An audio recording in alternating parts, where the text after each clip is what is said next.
be a hard winter, a really rough one up here. Hopefully you guys don't get it as bad. K1GMM. K1GNM, K2RKB. Oh, yeah. Yeah, we're already getting it, man. I couldn't believe it. We were sweating up here 60, 70, 50, 60, 70 every day. And the other night we were... Yeah, Ed, it's ugly. Down to, I think it was 17, the wind chill, 17. 25 on the mercury. It's unbelievable. I looked at wood stove. I was going to try to save it for December, January, but I let it go out today. So we're at 50 today, 55, and then it's supposed to rain and warm up a couple of days. But then, yeah, we're going to get that cold. They're saying down probably to 10 or 15 degrees. They're saying Tuesday or Wednesday. Yeah, it's nuts, really nuts. I got a deal on some firewood, real good deal. So I got that stacked up. Got two. I got about three, 4 cord. That'll get me through the winter.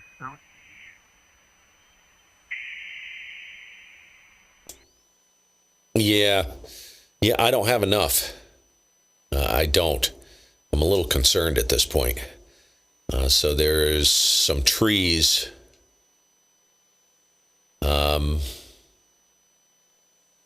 What have I got? About 5 trees that are dead, that are on the edge of the property, and I'm going to start dropping those puppies tomorrow. They're coming down.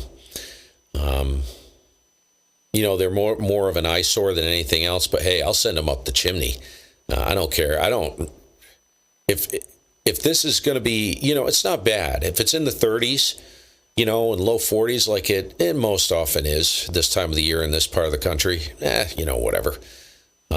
That's not a big deal, but man, it's not even going to get above freezing here. What was it? 23 for a high. I don't have enough wood, because I cut it close every year. So I need more. So yeah, I'm going back to work this week. I'm going to start dropping everything I see that's dead. Everybody calls me the wood goblin. Oh yeah, dude. If it's dead at least, or if it's dying, it's coming down. It's going straight up the chimney. Yeah. Well, what are they getting for a cord of wood up there? Oh gosh, 200, 2 to 225. Yeah. Well, they're getting. I called this one guy. They want 250 to 300, and you pick it up. I said, smell you later. So I got a deal. I got a couple cords for about. The guy was selling it, man. It's cheap. I never seen it at 160, 165. I said, send me a couple. And yeah, that's what you want. Them dead trees. I mean, that's what I like when a storm comes through here. A lot of trees will blow down. The people just cut it up and put it on the side of the road, man. One man's trash, another man's treasure. And I get a lot of wood for free. I got some dead ones in my yard, too, I want to take down. Because you set them up and let them dry, you can burn them. You get this green wood, you can't burn it, But Brian's back here. Go ahead, Brian. Yeah, I hear Steve, too, pretty well now. So that's cool. Yeah, Steve, if you do check out the video, pay attention to the quality. Make sure that your settings are of the highest quality it'll let you have. Because I make, I pay attention to quality on the videos. Sometimes I'm shooting at 4K. Other times I'm shooting at 1080 at like 100 frames per second with that drone. So it's very, very nice quality, and don't mind the music. My son picked that out.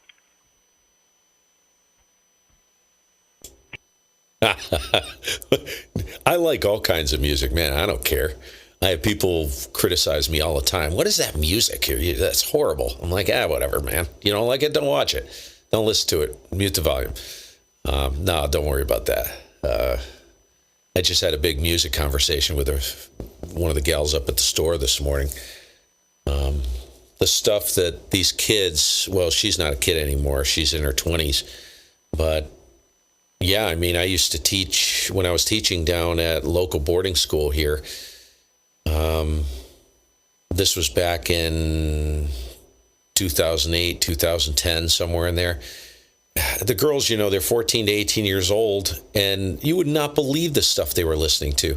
They were listening to like Poison, Quiet Riot, Def Leppard, Winger, all the big hair bands from the 80s. They loved that music, dude. I couldn't believe it. I said, "You like that stuff?" And they're like, "Oh, yeah, we love this music. It's great." Aerosmith, oh, yeah, they're all over that big time from the 80s. And they were just 14, 18 years old. And I was like, you gotta be kidding me. But me personally, yeah, don't worry about that. I got a technical question for you guys that I'm looking for an answer to. So I'll send it back over to Rich there and let me know when you want to hear it.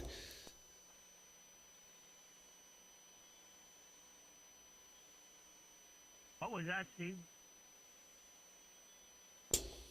Yeah, I got a technical question for you guys. I'm trying to fuss with. I have a ground rod that needs to go in. I've got a 160 meter quarter wave L here that it's back up. It's got a folded counterpoise underneath it, and I saw a really interesting build plan for you take the same quarter wave L, right, which is technically a half wave on 75 meters, and slap a 49 to 1 on it, spank a ground rod in, install a relay, and you can get 11 bands on that sucker. Now, I've never dealt with an NFED. The problem I have is that I don't know if I can get a ground rod in directly at the feed point because of the amount of rock here. I think I may have to run between 10 and 20 feet away. And I was curious if you guys have any knowledge or experience with that, if that's going to be a real problem.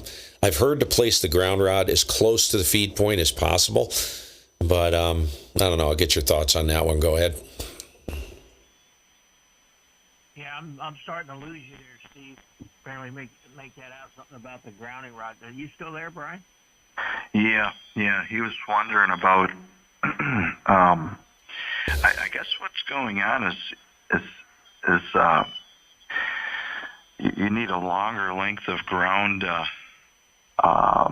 than you care for, right, Steve? Yeah, I can't believe the band just shifted. You are pounding in here, Brian, and it just basically the door slammed shut. I still have Rich really good. I can hear him fine. Yeah, I can't move. Here's the dilemma. I have a folded counterpoise that I run on 160, right? So here's the dilemma. That cannot be moved. That I can't put it anywhere else. So do I run a long cable from the existing feed point to the ground rod, or do I move the feed point right to where the ground rod's going to go and run a wire to the folded counterpoise, which is for 160? You see what I'm saying? I'm not sure which way to go on that. And I've never run an NFED halfway before. But I want to try it just for giggles, just to see how it works. So you get what I'm saying, right, B? Yeah. I'm not really qualified, though. I don't do much with grounding. Neither do I. I'm a bad boy. Nothing's got adequate ground here. Station here. I don't know if you recall me talking about that. He's 25 over at Peking. I had a second-story shack, and it was just a nuisance having a ground because it was causing more problems than it was helping with. Yep. So the only station ground I have is through the electricity. Everything's got the three-prong plug on it here, so definitely introducing a ground from the electrical, But no, I'm not running grounding at all here, really, as far as that goes. But I'm using basically an 80 meter doublet here. So I'm definitely not much help. But I know the shorter the better, as far as that goes. probably better off to have a longer feed line than a longer ground line, I think, you know?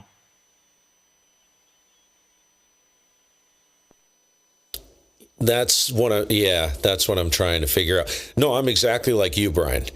I don't spend much. Everybody's like, "Oh, you need to ground that. You need to ground this." I'm like, I have no noise issues. I have had ground loops before on the audio gear, but I don't. I've straightened that out in a heartbeat. I know how to deal with that. But the only thing I have, as far as RF grounds, antenna grounds, is I have one rod, which is grossly inadequate. It's only driven about 2 feet in the ground, and I have a bleed resistor on the phase dipoles out front, because I noticed when we get a snowstorm and you get that snow static, you know, there's a lot of wire up there. There's two 75-meter phase dipoles in the front. And the snow and the wind gets blowing, and I'll tell you what, man, you want to hear talk about snap, crackle, pop? Oh, yeah, dude. It's coming right into the shack, right into the receiver. So I just try to bleed that static off. And it works. That's all I do. Pretty much eliminated that. But the end feds, you gotta have adequate ground on them for them to work right, and that's. You know, there's only a couple. I can't move the antenna. And I seriously doubt I'm going to get that rod in where the feed point is currently. There's a boulder sitting there the size of a Volkswagen Beetle. That's literally a foot away from the feed point. So you see what I'm talking about. If I come out towards the yard, it's very wet. And I think if I got the ground rod in anywhere from 4 to 6 feet, I think that would do it. But I seriously doubt I'll get it in at the feed point, K1GMM. Getting a static discharge in the shack? What'd you say about static discharge in the shack, Rich? Go ahead. Is that what you're worrying about, a static discharge? No. That is eliminated out at the antennas. I got that sorted. And I don't have anything coming into the shack. I sorted that out last winter. No, I need inadequate ground on the end fed to prevent RF from flowing, to shut that off on the shield. I don't want the shield radiating. You know what I'm saying? I don't know that much about end feds, but everybody I've talked to, they're like, nope. A lot of guys, they don't even bother to ground it, but I'm sorry, but if you don't ground that thing, that's one thing I'm paranoid of is RFI. I've got a very, very clean signal, and I don't need RFI, blowing everything up. You see where I'm going? I got you. Yeah, I used to have it. Ed, you're sick. No, I just put a 1-to-1 balun inside. I got one inside, one out, and choke, Yep, see, I've got a 1-to-1 on it already. That's on the 160 meter L. That's like a 4 kilowatt or something. Now,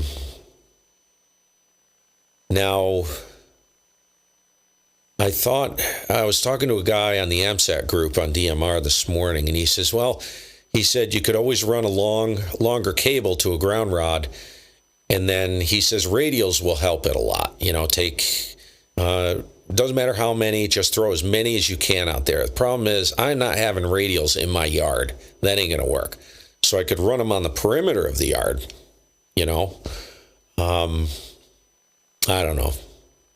I don't know if this is really worth it, but I figured I'd play with it, I keep talking to these guys on NFEDs, man. They throw good signals. They do work.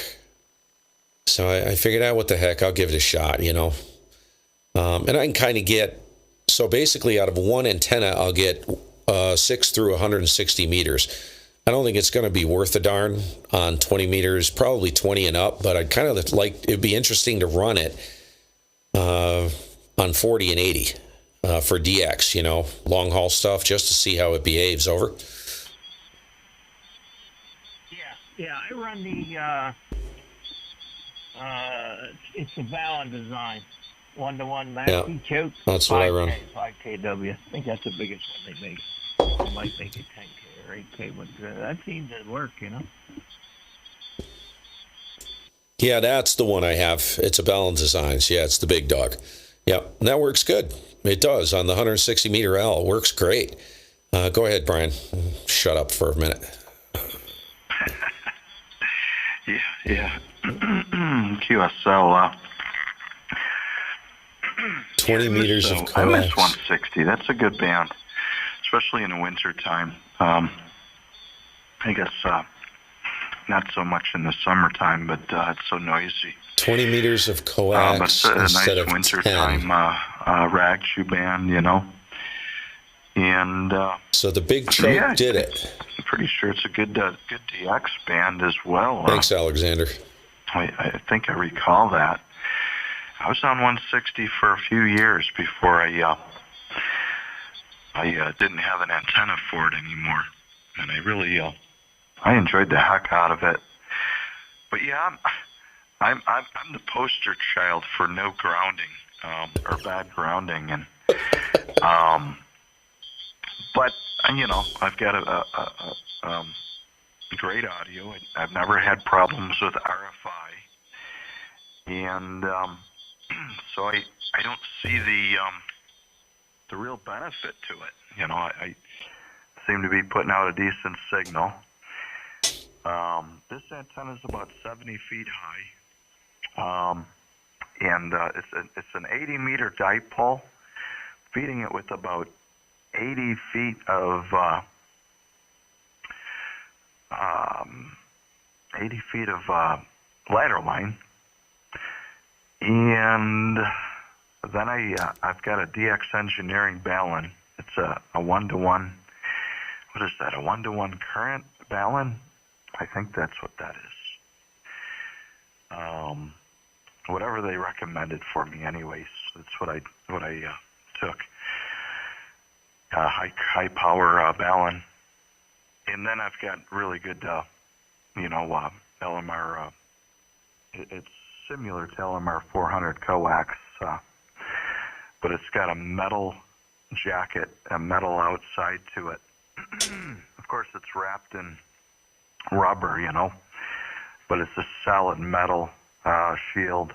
It's very difficult to work with. Oh, that's cool, Alexander. But Definitely. like hardline, if you will.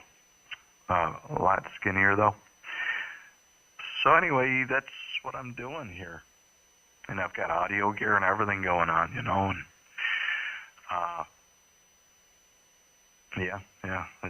it works well, I think. So excuse the ignorance on the grounding situation. I know you want the shortest possible grounding straps you can get, you know, for the least induction of RFI, right? KC2 MKI.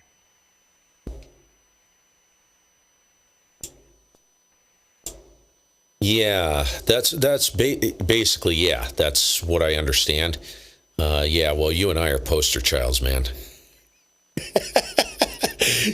It's really funny. Whatever works. You know, I've never had RFI issues here, except with some of the gear. I shouldn't say that. I had one issue a while back, this about 3 years ago. But I've never had complaints from people saying, oh, there's RFI all over your audio or something like that. And no. So I just, you know, if it ain't broke, don't fix it. I just run with it. Yeah, 160. I don't really care about 160, except, you know, I don't spend hardly any time on phone, except I do work. There's one event that I work. I can't remember what it's called. I have a good time on that one. The problem with the 160L, it's a great antenna to get you on 160. It only takes up 76 feet of space, and that's a small antenna for 160 if you think about it, right?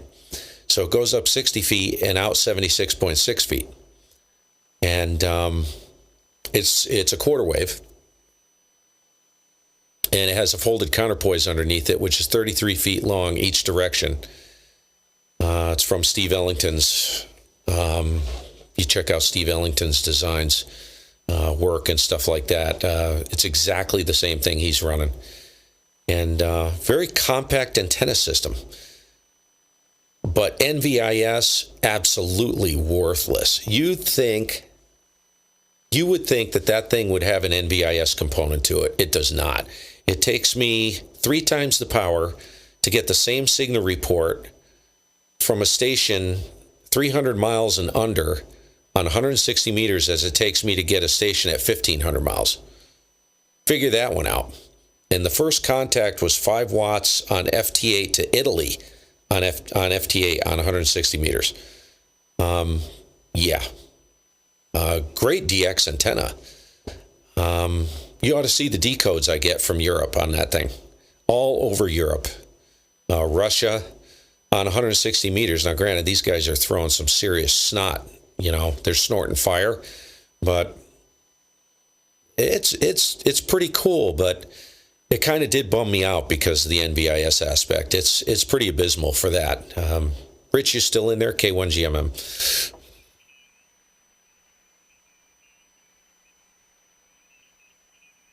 Yeah. Yeah, I had a phone call. Yeah, I'm still in here. Seems like you're coming back up again. PROG, hey, how you doing? But,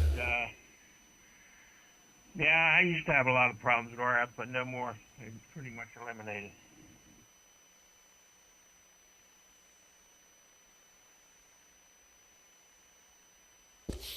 Air Spy rules, doesn't it? Yeah, I miss that band. I sure do. On 160 there. It was fun. And, yeah, it's difficult because I've only got one feed coax going out of here. So, if I were to start incorporating more antennas, I'd have to have a switch of some sort outside. Hey, PROG, do you run the new Air Spy HF Plus, the new one?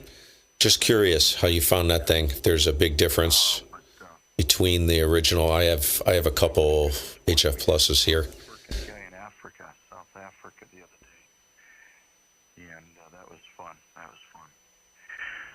So, yes, this antenna works well on. So far, it seems like it works great on 75, 40, and 20. And not bad on 60 meters either. I've played on 60 meters with it.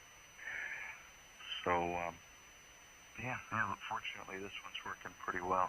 I don't think it works really great on the lower bands like, 10 meters and that, I think it's a sacrifice there, But,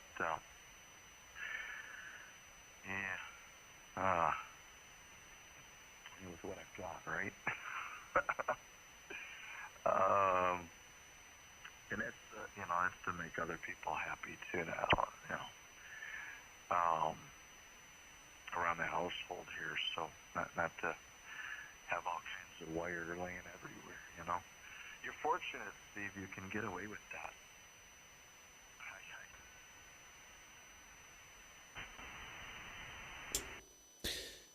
Yeah,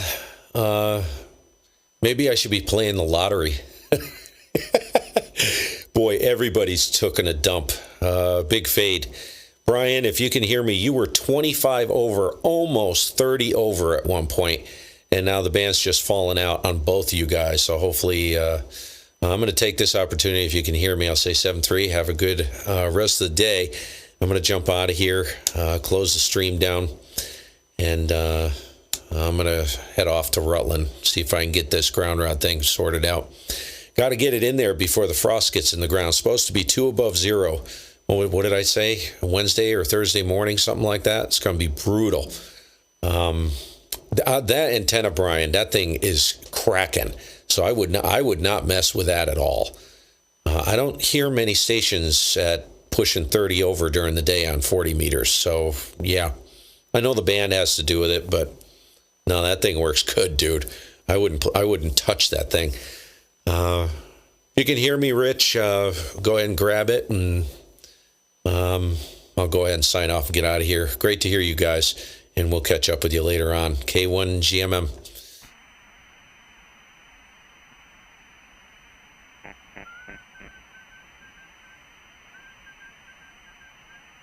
Yeah, Steve. I'm back, Steve. It's good to catch up with you. I'm glad that we got the opportunity here. And it's Okay, Ed. We'll catch you later, dude. See, the band has shifted yet again.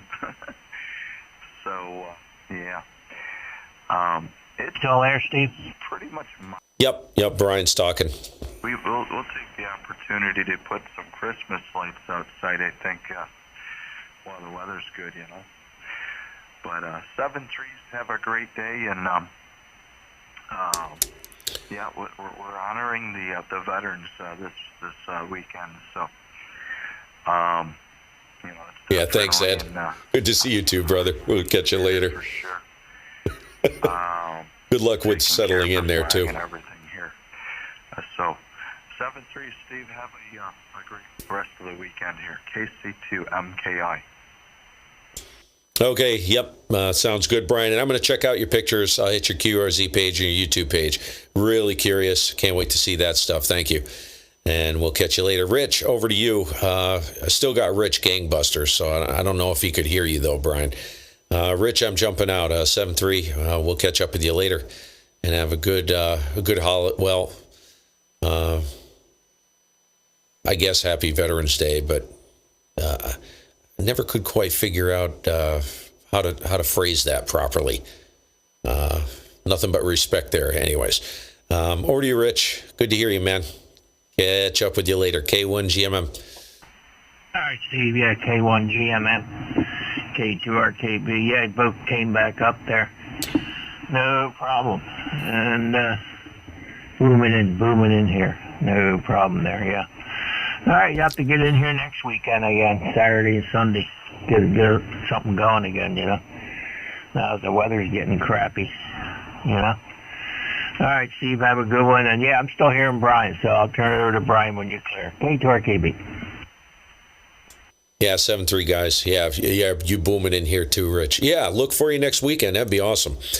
Yep, and I'll be spending a lot. I haven't been in the shack very much. And the HF rig, to be honest with you, has not even been turned on. I would say it's been turned on 3 times in the past month and a half. So, yeah, I'll be in here more often. So, good to hear you, man. Brian, K1 GMM. Okay, check out that Expert Electronics. They got a new radio. It's about $5,000 though, but it's a computer built in, Windows 10 core i7. Yeah, nice. I heard of that, dude. Yeah, I've heard about that. Yeah. Crazy, dude. I need a second mortgage. 7-3. See you, Brian. K1 GMM. 7-3, Steve. All right. Good luck with the antenna system. All right, you guys.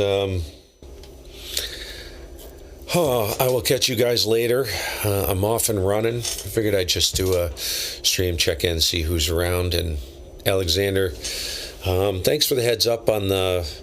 If you have any thoughts, you got, because I don't have any experience with these NFEDs. So if you have some thoughts on the NFEDs and the best configuration, hit me with it. My email is good on QRZ. Any suggestions, I appreciate. So, oops, let me get the. Yeah, anything you got regarding. I know a lot of you guys run NFEDs, so hit me with it. And see what happens. I've never run one before, but I'm really intrigued as to. I just talked to so many people that run these things, and they're cracking. Greg 2E0 LXC runs one. He's been in on the streams off and on, and he's worked Chicago. on 80 meters with that thing. Now, granted, he's up high. He's on basically a ridge line. He's in a really good location, but his isn't even high off the ground. On 80 meters, he works Chicago, Illinois, from the UK. So they freaking work. That's why I figured I'd at least give it a shot. And it'll give me, what I've noticed is, and I'll end with this, like I have a set of phase dipoles for 75 meters up. The problem with that is I could work a station, let's say in Italy, who's running a dipole, and I'll be S9 plus, whatever. I will work a station right down the street from him on a vertical, and I'll be in S3 to 5. So look at the splatter from that guy. There are so many dirty stations on there, man. God. He's, oh yeah. Oh God. He's splattering almost to 7180. He's on 7160.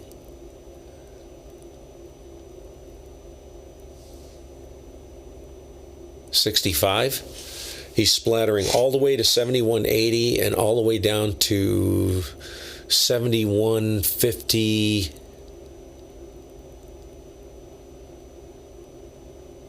$56 or more. Freaking 20K. Clean up your act, folks. Don't get me going. Yeah, so the difference in received signal can be that extreme. Now, a lot of guys say, it doesn't make any difference whether you're horizontal or vertical. Yeah, it does. I've seen, on average, 70 to 80% of the time it makes a difference. So that's why I want to try the NFED. Yeah, exactly. Like I was running about 400 or 500, and I could probably talk to those guys on 100. Fine. Granted, Brian would have lost me completely, probably. But for the most part, yeah, look at that. That is total destruction. Frick. So having an antenna with a vertical component and an antenna system with a horizontal component, hey man, that's the best of both worlds. I suspect it's actually going to work better overall for long haul stuff than the phased dipoles do. That's why I'm really intrigued with this. And I'll let you guys know how it works, and I'll probably run a stream just to test it. I have a 49-to-1 coming from France. It's a 1 kilowatt Unon. I have a relay here already. I know, right? I've done that before. I've emailed him before, these guys, and God, look at that. There's just no excuse for that. That is despicable. Hey, Sandra, how's it going? So, yeah, I figured the antenna's already there. All I need to do is put the relay in place, right? What I'm planning on doing, I have all of these switches for the different antenna systems.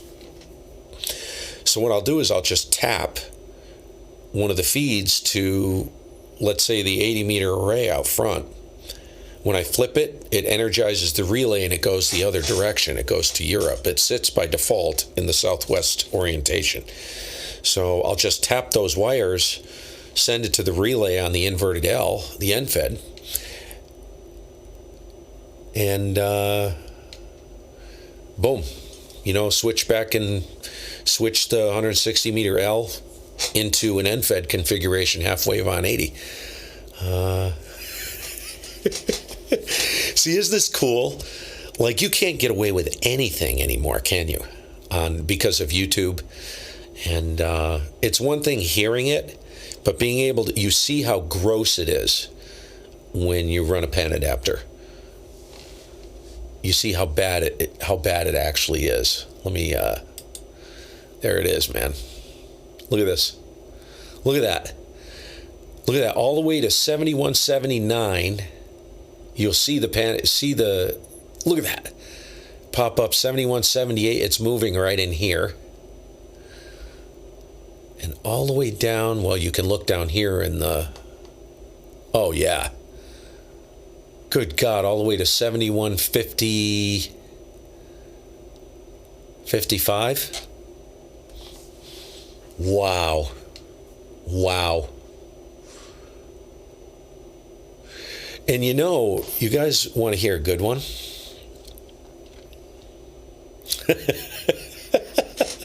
Let's see who it is. You want to see who it is? Let me get the audio on. We'll just see who it is.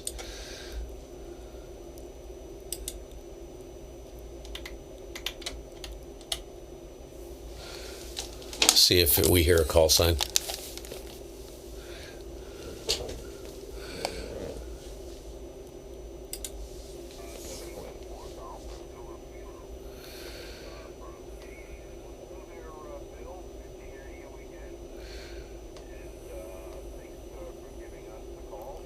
Oh.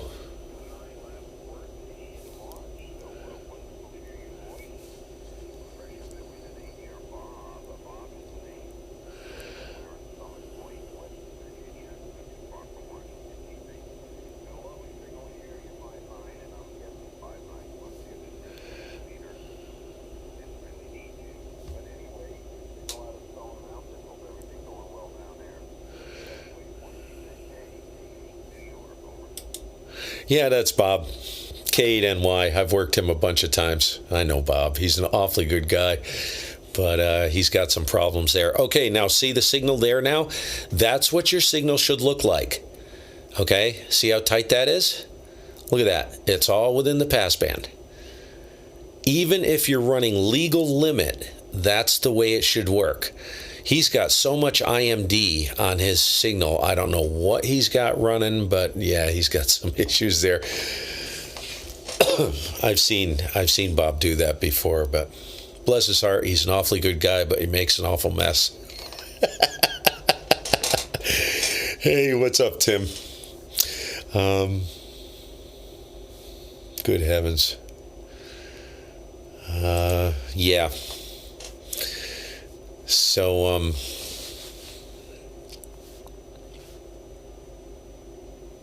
yeah, he's running probably legal limit. He's not, what's the funny thing is he's not that strong. He wasn't as strong as Brian.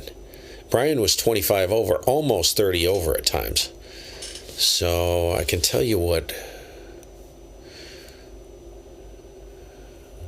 Bob was. Once this guy on keys. No, he ain't got one key. So, anyways.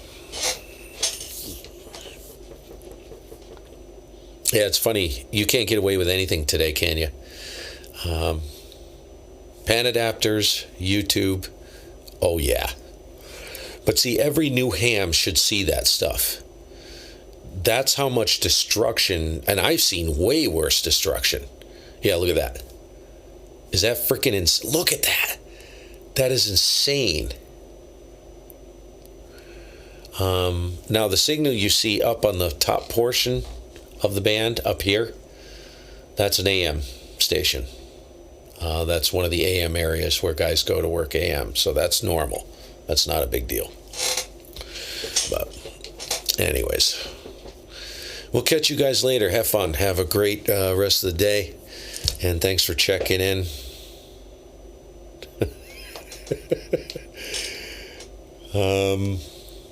No, 4 kilohertz, even if it's 4 kilohertz audio, that won't do that. MMX2. There was a guy down below. I don't see him there anymore. There's a couple guys that run 4 kilohertz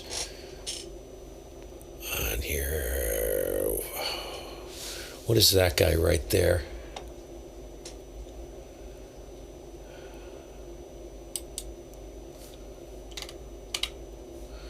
Okay, so he's transmitting on 7280. No, he's 3 kilohertz. Okay, this is, I think that's a little bit more than 3 kilohertz. That's 192. Okay, so that's 192. That's 3. Got a little bit of IMD going there. A little bit of splatter. You'll see a lot of times, excuse me, you'll see a lot of times where guys will run like 4 kilohertz wide, but they're very clean, like the Flex and Non systems. Everything is like stuck right into the passband, and nothing moves outside of that passband on the pan adapter. That's what you want. That's what you want. Very little movement. And that's a good example of how to make a mess out of a band. I've actually seen guys splatter up to 30K. Yeah, pretty bad. Anyways, my audio's awful hot, so let me back it down, say 7-3, have a good day, you guys. I'm going to get out of here, get off and running. It's freezing in the shack. That's why I got polar fleece on. Cold here in Vermont. Have a good one. We'll catch you later. I'll go ahead and sign off the chat and let you guys get on with hopefully the rest of a productive day.